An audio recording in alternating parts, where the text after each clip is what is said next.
Hello and welcome to Access Community Television, shamelessly promoting our friends and community.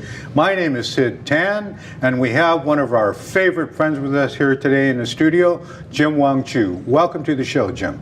Thanks for having me, Sid. It's so great to have you here.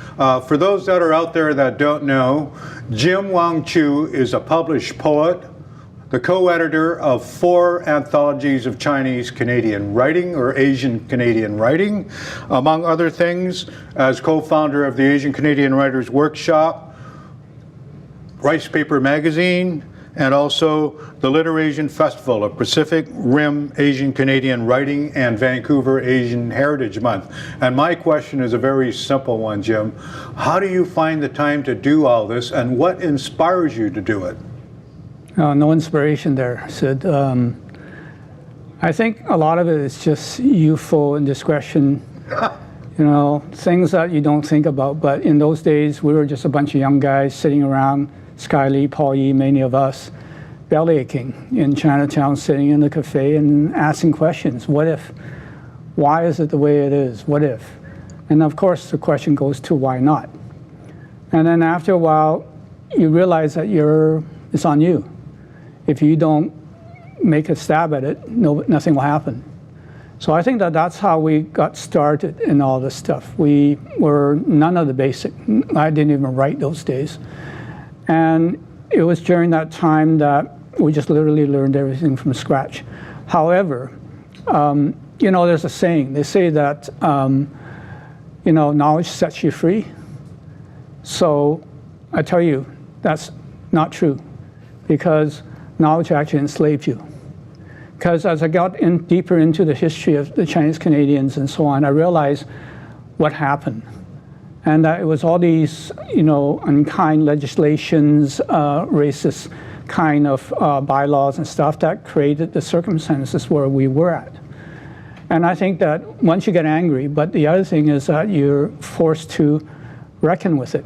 And if you're not happy with the reality you're in, you have to create a new reality. So that's what I did. I set on to creating a new reality.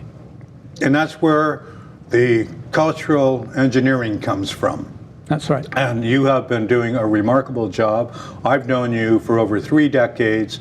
I've known what you've done. And in terms of cultural engineering, what led you to this, I know, was photography. And you've gone a circuitous route to literature, and I'm just wondering, how did that come about? Why from photography to poetry, which is literature, and then on to literature? Well, I think the journey itself is just simply a journey of self-discovery. I finished about grade 10. I never completed grade 11. And I wasn't certain that I could even write.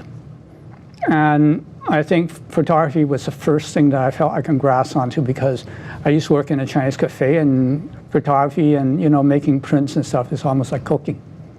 So that's how I started using visual images. But then as you get more visual images and the more you want to say about what you've taken in that picture, the more I realized I need to write.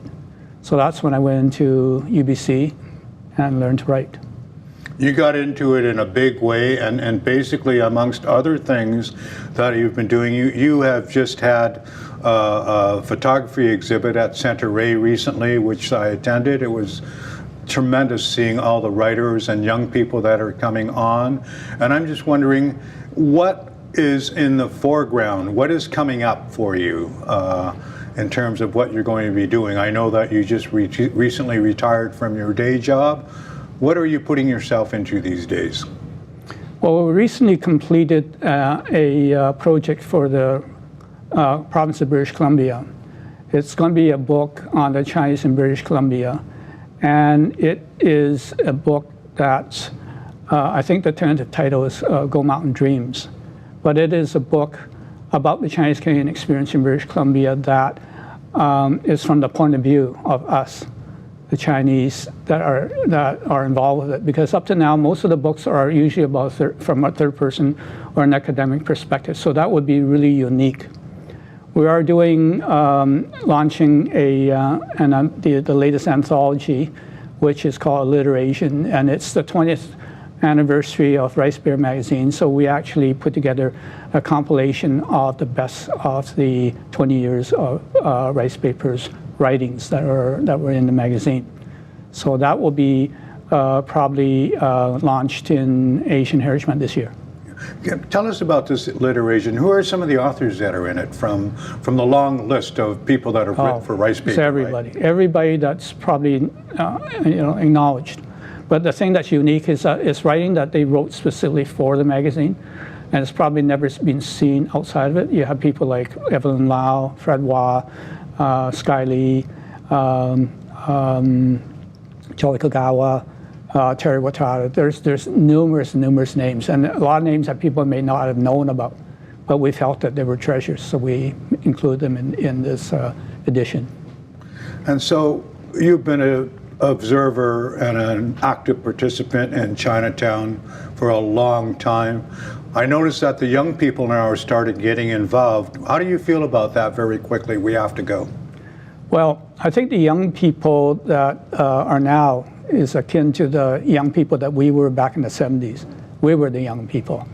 And I think these young people here, they're inspiring because the fact that they're coming down looking for their identity and also making a stand on issues that were very prevalent back in the 1970s, the freeway expropriation, and now it's gutting a Chinatown, redevelopment and so on. So I give them all the power. Thank you for being with us today, Jim. You're welcome. Thanks for having me. You've been watching Access Community Television. My name is Sid Tan. We've been here with Jim Wong-Chu. And until we meet again, straight shooting and tight edits. Coming up will be updates on the downtown east side and other neighbors on hot topics with Gennargy O'Sullivan and Guy Oustes on Access Community Television.